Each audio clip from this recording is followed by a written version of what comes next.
Bismillahirrahmanirrahim. Assalamualaikum warahmatullahi wabarakatuh. Saya akan membahas tentang penelitian-penelitian yang banyak dilakukan akhir-akhir ini, khususnya tentang teks ilmiah atau academic text seperti artikel, essay, thesis, dissertation, juga seminar paper, ya, dan lain-lain, dalam payung penelitian yang disebut dengan contrastive rhetorical structure analysis. Saya Safnil Arsyad dari program studi pendidikan bahasa Inggris, pendidikan pasca sarjana bahasa Inggris, FKIP Universitas Bengkulu. Penelitian tentang perbandingan pola retorika dan juga tentang perbandingan fitur linguistik ini berawal dari teori yang disampaikan oleh Edward Sapir dan Benjamin Wolff, yang mengatakan bahwa pola pikir seseorang itu dalam bahasa tertentu sulit dipahami oleh orang lain dari bahasa lain, dari latar belakang bahasa lain, atau cara berpikir seseorang sangat dipengaruhi oleh bahasa ibunya, ya, atau bahasa pertamanya. Jadi bahasa mempengaruhi cara berpikir, sehingga cara berpikir orang dari satu bahasa sulit dipahami oleh orang dari bahasa lain, seperti cara berpikir orang Indonesia yang dipengaruhi oleh bahasa ibu, ya, orang Indonesia masing-masing, atau oleh bahasa Indonesia, itu sulit dipahami oleh orang lain, seperti misalnya orang Inggris, Amerika, yang berlatar belakang atau punya bahasa ibu bahasa Inggris. Nah, lalu teori ini atau hipotesis ini ditindaklanjuti oleh Robert Kaplan, yang mengusulkan bahwa di dunia ini ada 5 cara berpikir yang berbeda yang dipengaruhi oleh cara berpikir dari bahasa ibu atau bahasa pertamanya, yaitu ada yang dia sebut dengan linear, ini langsung, ya, English, ini orang seperti orang yang punya bahasa ibu bahasa Inggris, maka cara berpikirnya disebut oleh Robert Kaplan itu linear. Ada yang disebut dengan Semitic, yaitu orang timur, ya, seperti orang Jepang, Cina, dan Asia Timur, itu disebutnya Semitic. Jadi polanya itu tidak direct, tidak langsung, tidak linear, tetapi berulang. Semitic ini, Semitic ini orang Asia Barat, ya, orang Asia Barat. Lalu ada Oriental, ya. Oriental ini orang Timur, orang Asia Timur, ya, yang berpola pikir, ya, cycle, ya, atau berupa lingkaran, ya, berputar, ya, sehingga akhirnya baru sampai ke titik fokus. Ya, lalu yang berikutnya Romance, ya, ini antara direct atau langsung dengan pengulangan, ya, Semitic. Jadi tidak langsung, tetapi ada sedikit pengulangan, dan hampir mirip, ya, itu dengan Russian, ya. Nah, di sini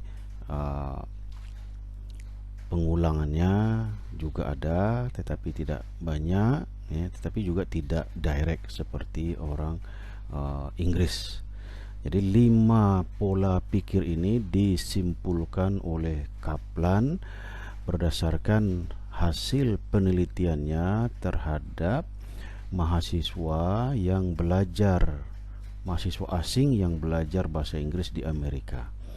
Jadi dia suruh mahasiswa asing itu menulis esai di dalam bahasa Inggris, lalu dia simpulkan bahwa berdasarkan esai itu dia simpulkanlah cara berpikir mahasiswa dari berbagai negara itu.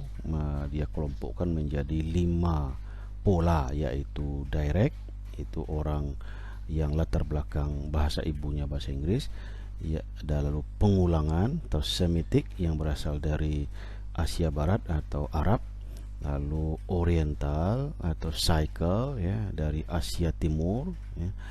Lalu ada Romance, ya, dari Eropa, ya, yang tidak direct tapi juga tidak terlalu banyak pengulangan, dan yang hampir mirip yaitu Russian. Ya.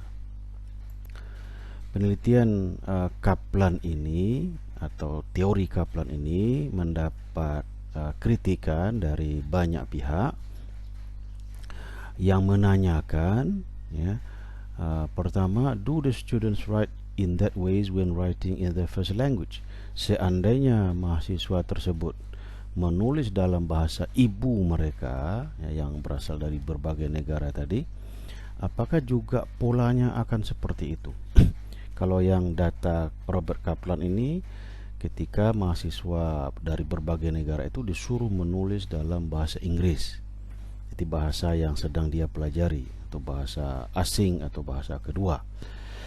Seandainya mereka menulis dalam bahasa ibunya, apakah pola yang sama juga akan terbentuk? Nah, ini pertanyaan, ya, orang yang mengkritisi pendapat Kaplan. Lalu pertanyaan kedua, do native English speakers from different knowledge backgrounds write the same way? Apakah orang Inggris sendiri, orang yang berlatar belakang bahasa ibu bahasa Inggris, menulis dengan cara yang sama, dengan pola yang dianggapnya direct, ya, oleh Kaplan itu, kalau orang-orang itu punya latar belakang pengetahuan yang berbeda, seperti bidang ilmunya berbeda, orang sains dengan orang sosial sains, walaupun sama-sama native speaker, penutur asli bahasa Inggris, apakah pola karangnya atau pola pikirnya akan seperti itu, direct juga? Nah, ini pertanyaan kedua. Pertanyaan ketiga, do non-native English speakers from different discipline write in that ways when writing in English? Apakah penutur asing, ya, yang bukan bahasa Inggris dari berbagai disiplin ilmu menulis dengan pola yang sama, ya, walaupun mereka menulis dalam bahasa Inggris? Jadi ini pertanyaan yang diajukan terhadap temuan Robert Kaplan, ya, yang membagi pola pikir orang dari latar belakang bahasa yang berbeda itu berbeda-beda, ya, menjadi 5 pola. Ya, jadi ini yang dipertanyakan, ya, untuk mengkritisinya. Nah, lalu akhirnya Robert Kaplan mengakui bahwa pola-pola tersebut tidaklah pola yang dipengaruhi atau berasal dari latar belakang bahasa atau budaya, ya, dan pola tersebut bisa saja ada di setiap bahasa, ya, pola pikir tersebut bisa saja ada di setiap bahasa, dan yang lebih berpengaruh adalah conventions, ya, writing convention, ya, itu misalnya dari bidang ilmu tertentu. Jadi orang dari latar belakang pengetahuan atau bidang ilmu sains itu dalam bahasa apa saja itu akan punya pola karangan yang sama, jadi tidak berbeda. Orang social science dalam latar belakang bahasa apa saja akan mirip cara berpikirnya, ya, yang dilihat dari pola karangannya. Jadi ini posisi Kaplan yang sudah dia perbaharui, ya, merespon kritikan banyak orang tentang hasil penelitiannya. Nah, namun hasil penelitian Kaplan ini telah memicu, ya, ketertarikan perhatian orang yang besar terhadap cara non-native speakers, ya, cara orang asing, orang yang belajar bahasa Inggris atau orang yang bukan penutur asli bahasa Inggris, ya, bagaimana mereka menulis sebuah karangan tertentu, ya, apakah karangan ilmiah atau karangan sastra dan seterusnya. Jadi ini menarik perhatian banyak orang, ya, karena memang kenyataannya, ya, banyak ditemukan perbedaan-perbedaan cara berpikir yang dilihat dari cara menulis orang-orang yang belajar bahasa Inggris yang berasal dari berbagai latar belakang bahasa. Nah, lalu dari pengetahuan dari teori-teori ini, ya, banyaklah dilakukan penelitian tentang perbandingan antara pola retorika karangan berbahasa Inggris dan bukan bahasa Inggris. Karangan berbahasa Inggris yang ditulis oleh penutur asli dan oleh penutur non asli, ya, orang yang bukan penutur asli bahasa Inggris. Nah, dari penelitian-penelitian ini ada dua bentuk, ya, objek yang diteliti. Ada yang disebut dengan paralel korpora, yaitu karangan dalam bahasa Inggris dan terjemahannya, ya, dalam bahasa lain. Apakah polanya sama atau berbeda? Misalnya essay dalam bahasa Inggris, ya, lalu diterjemahkan ke dalam bahasa lain, misalnya bahasa Indonesia. Nah, apakah polanya sama atau tidak? Nah, itu disebut dengan paralel korpora. Yang kedua disebut dengan comparable corpora, di mana objek yang diteliti itu bukan terjemahan, tetapi karangan atau teks, ya, dalam bahasa yang sama, misalnya bahasa Inggris, tetapi ditulis oleh native speaker, penutur asli bahasa Inggris, dan non native speaker. Jadi karangannya sama, ya, sama-sama essay, sama-sama tesis, sama-sama artikel, tetapi penulisnya yang berbeda, native dan non native speaker. Atau bisa juga karangannya sama, yaitu sama-sama artikel, ya, tetapi ditulis dalam bahasa yang berbeda.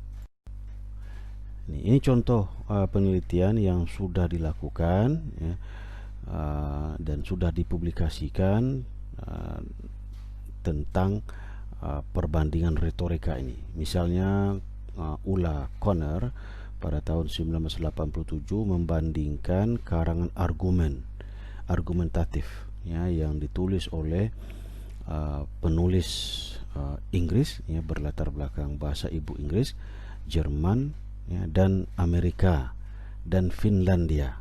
Nah, jadi ada 4 kelompok, ya, mahasiswa yang menulis karangan argumen.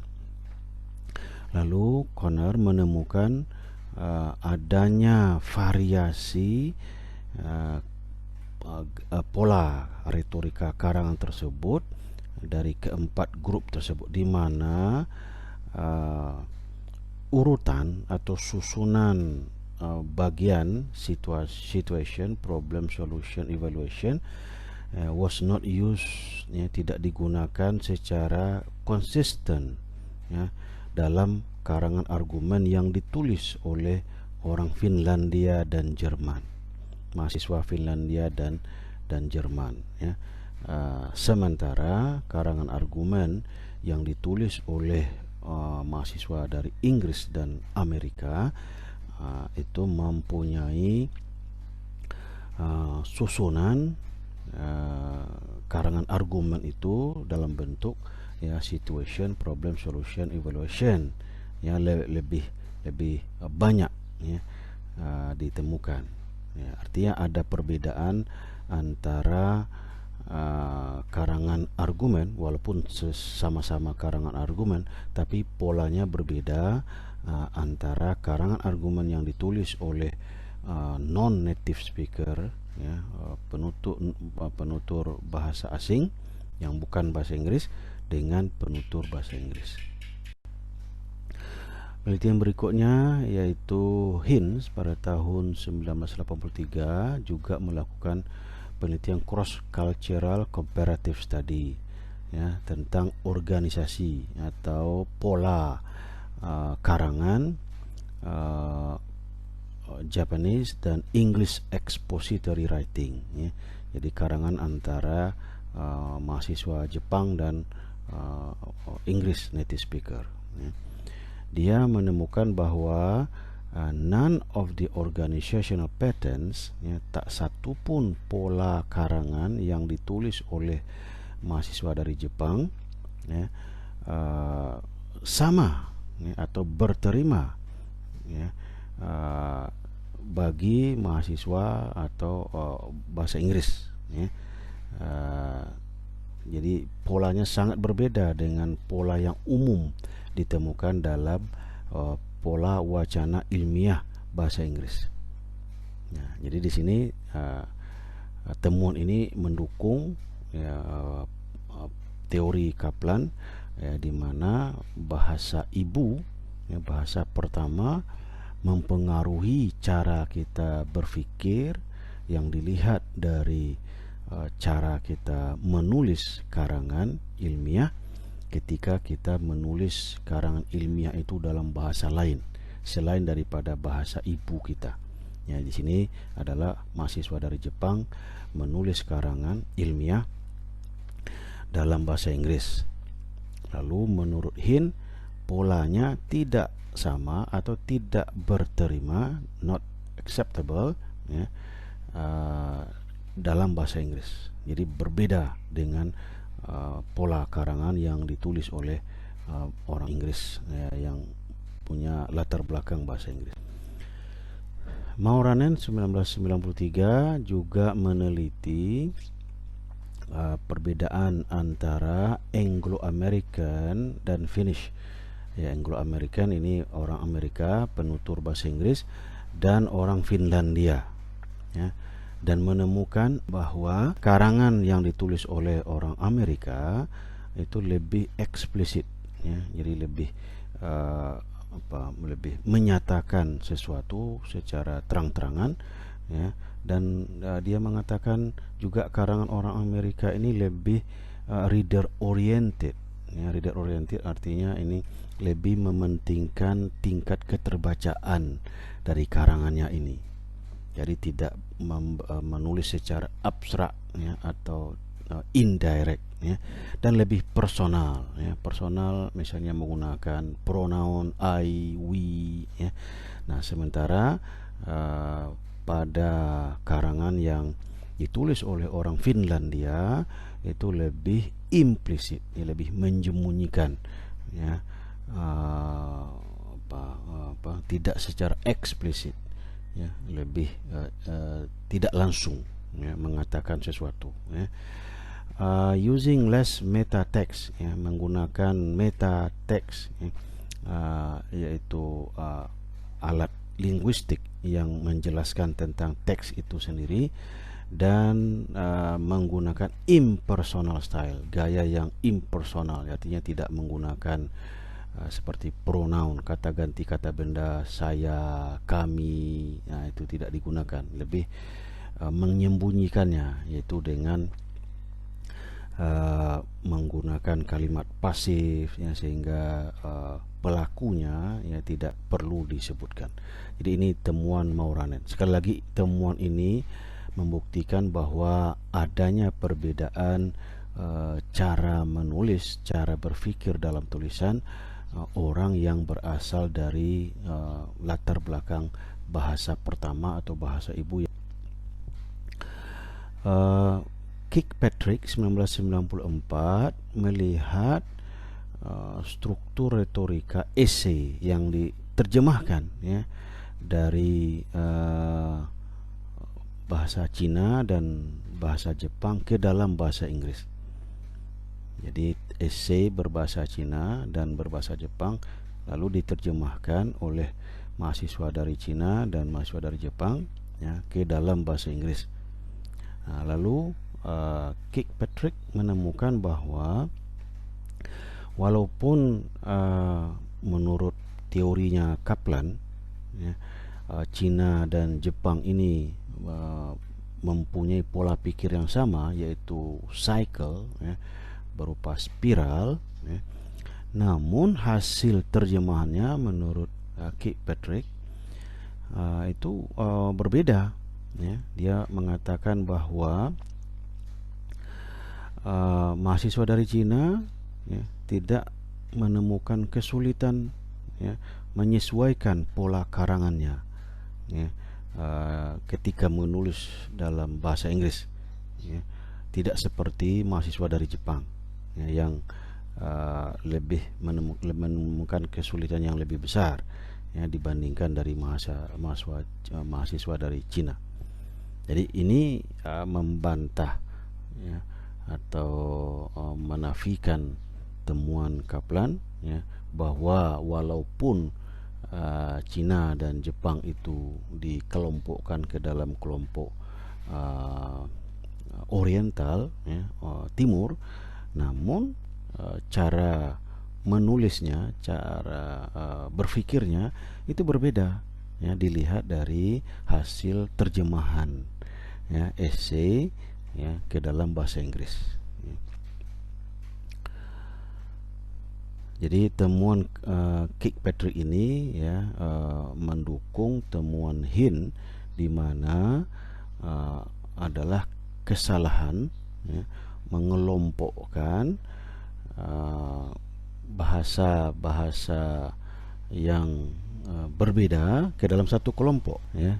Mistake to group unrelated language ya, mengelompokkan bahasa yang tidak berhubungan, bahasa atau budaya yang tidak berhubungan dalam satu payung yang disebut dengan Oriental. Jadi menurut Hind dan Kirkpatrick bahwa orang Cina, mahasiswa Cina dan mahasiswa Jepang tidak bisa dikelompokkan ke dalam satu kelompok yang disebut oleh Kaplan sebagai Oriental ya. Jadi walaupun mereka berdekatan ya, tetapi secara bahasa dan budaya mereka itu berbeda ya. Lalu juga dilakukan penelitian dalam bahasa yang sama tetapi dalam bidang ilmu yang berbeda oleh Lidecott pada tahun 1997 ya. Dia meneliti dua kelompok karangan dari dua disiplin ilmu yang berbeda, yaitu literature dan biology ya, sastra dan biologi, dalam dua bahasa yang berbeda, yaitu French dan Spanish ya, bahasa Prancis dan bahasa Spanyol. Nah, lalu apa temuan Lidecott ya, bahwa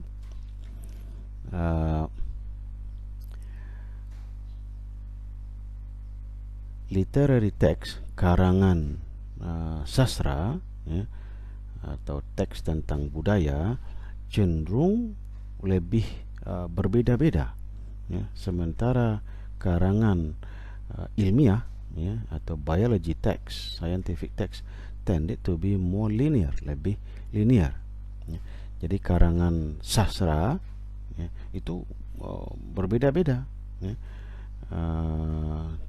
di antara penulis yang berbeda, sementara karangan ilmiah ya, dari dua kelompok bahasa ini, yaitu Prancis dan Spanyol, ya tentang biologi itu mirip-mirip. Sementara karangan literatur atau sastra antara Prancis dan Spanyol itu berbeda-beda. Akhirnya Lidecott menyimpulkan bahwa karangan budaya ya, dipengaruhi oleh pola budaya. Jadi karangan sastra itu dipengaruhi oleh pola budaya, sementara karangan ilmiah lebih dipengaruhi oleh konvensi akademik secara umum, secara universal. Konvensi akademik bidang ilmu tertentu. Jadi ini perbedaannya bukan karena latar belakang bahasa, tetapi karena latar belakang bidang ilmu. Jadi karangan ilmiah dari berbagai bahasa itu mempunyai kemiripan, tetapi karangan sastra atau literary text dari berbagai bahasa itu mempunyai perbedaan-perbedaan, sehingga kesimpulan Lidecott, yang lebih berpengaruh bukan latar belakang bahasa maupun budaya, tetapi jenis karangan yang ditulis. Jadi ini juga membantah temuan Robert Kaplan, walaupun dia sudah memperbaharui pendapatnya bahwa perbedaan-perbedaan itu tidak karena latar belakang bahasa dan budaya, tetapi karena perbedaan konvensi penulisan karangan dalam bidang ilmu tertentu. Juga Conner dan Lauer 1988 meneliti karangan oleh high school student, mahasiswa SMA dalam dari tiga latar belakang, dari tiga negara, yaitu Amerika, Inggris, dan Selandia Baru, yang ketiga-tiganya mempunyai bahasa ibu bahasa Inggris. Nah, namun they found significant differences. Jadi Conner dan Lauer juga menemukan perbedaan yang signifikan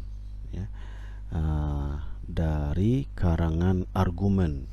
Argumennya yaitu tingkat persuasif variabel, cara persuasivenessnya itu berbeda-beda, seperti penggunaan claim data Warren, urutan atau susunan subbagian claim data Warren ini berbeda-beda ditemukan dalam karangan SMA, siswa SMA dari Amerika, Inggris, dan Selandia Baru. The frequency of this persuasive strategy, frekuensi strategi persuasif ini di dalam karangan yang ditulis oleh siswa SMA Amerika lebih sedikit, significantly lower than the one in Britain and New Zealand, dari karangan yang ditulis oleh siswa Inggris dan Selandia Baru.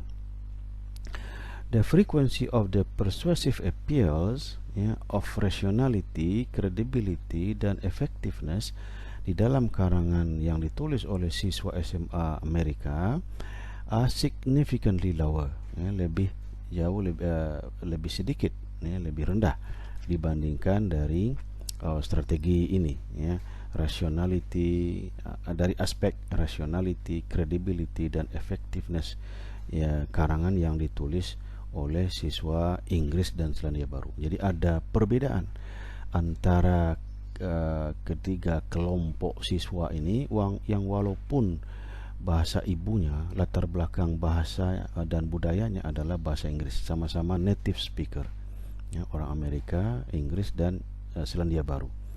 Bahasa ibunya atau bahasa pertamanya adalah bahasa Inggris. Tetapi ketika mereka menulis karangan argumen, ternyata pola retorikanya berbeda juga, Nah, jadi ini mematahkan lagi teori Kaplan yang pertama, bahwa orang yang berlatar belakang bahasa ibu yang berbeda menulis dengan cara yang berbeda. Nah, kalau ini orang yang berasal dari latar belakang bahasa ibu yang sama juga menulis dengan cara yang berbeda. Jadi tidak cara berpikir yang dilihat dalam pola karangan tidak hanya dipengaruhi oleh bahasa ibu, tetapi juga oleh konvensi bidang ilmu, oleh pengalaman menulis, juga mungkin dengan gaya menulis yang diajarkan oleh guru maupun dosen di satu negara.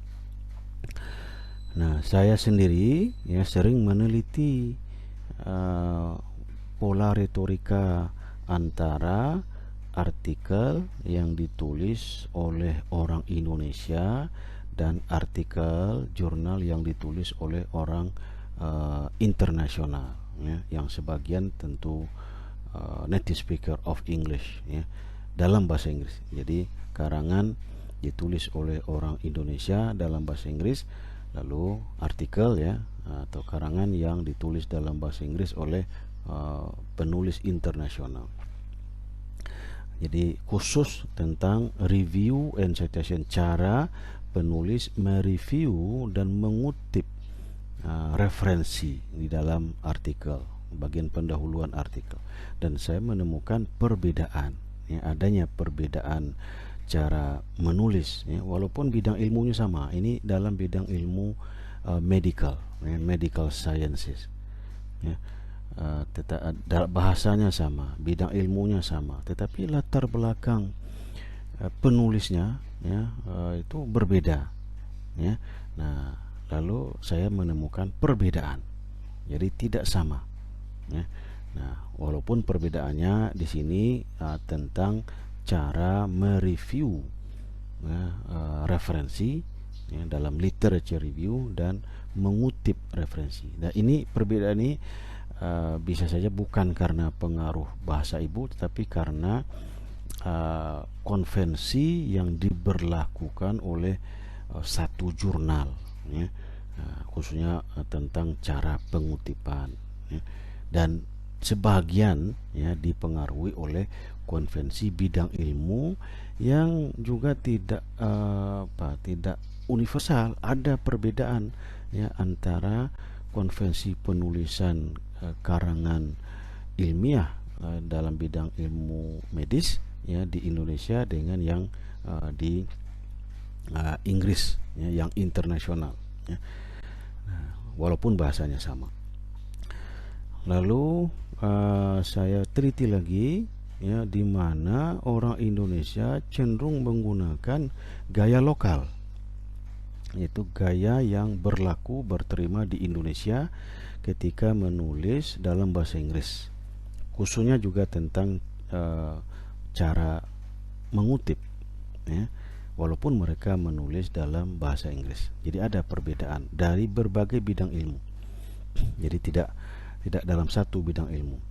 Jadi judul tulisan saya yang terbitkan di Asian English ini adalah Using Local Style When Writing in English. Menggunakan gaya lokal, gaya Indonesia ketika menulis dalam bahasa Inggris.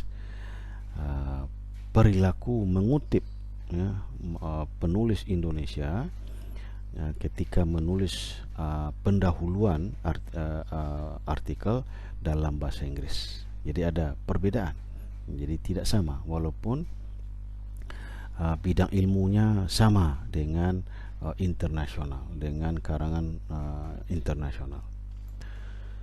Lalu berikutnya apa masalah yang bisa timbul ketika kita menulis sebuah karangan seperti artikel jurnal dalam satu bahasa seperti bahasa Inggris, tetapi kita menggunakan pola retorika yang berbeda dari yang umum berlaku atau berterima dalam satu bidang ilmu dalam bahasa Inggris.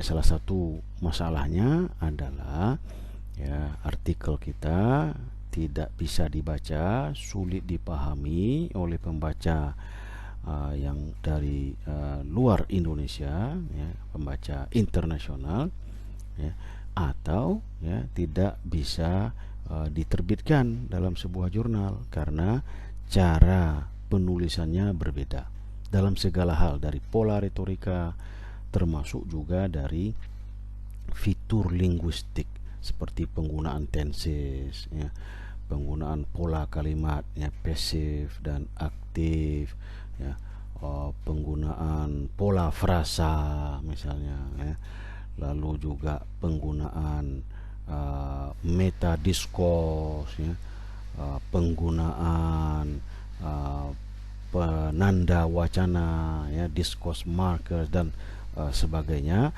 ya, itu harus disesuaikan dengan kebiasaan konvensi penulisan artikel yang berterima secara internasional.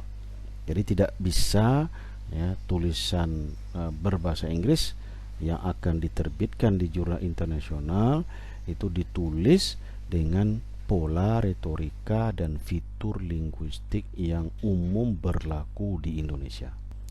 Nah, itulah sedikit tentang penelitian komparatif rhetorical analysis ini yang akhir-akhir ini banyak dilakukan, khususnya oleh peneliti dalam bidang English for Specific Purpose, ya, ESP, dengan tujuan menemukan perbedaan dan persamaan antara tentang pola retorika dan fitur linguistik karya karangan ilmiah, ya, dalam bidang ilmu tertentu yang berlaku, yang berterima di Indonesia dan yang berterima di internasional dalam bahasa Inggris, sehingga bisa dipakai untuk pedoman, ya, bagi mahasiswa pasca sarjana maupun peneliti muda, ya, seperti dosen muda, ketika mereka menulis artikel dalam bahasa Inggris untuk dikirimkan, diterbitkan dalam jurnal internasional, ya, maka peluang draft artikel mereka atau manuskrip mereka untuk diterbitkan di jurnal tersebut akan lebih tinggi atau lebih besar. Ya, demikian saja, semoga ada manfaatnya. Mohon maaf kalau ada yang kurang berkenan atau ada kesalahan. Wabillahi taufiq wal hidayah. Wassalamualaikum warahmatullahi wabarakatuh.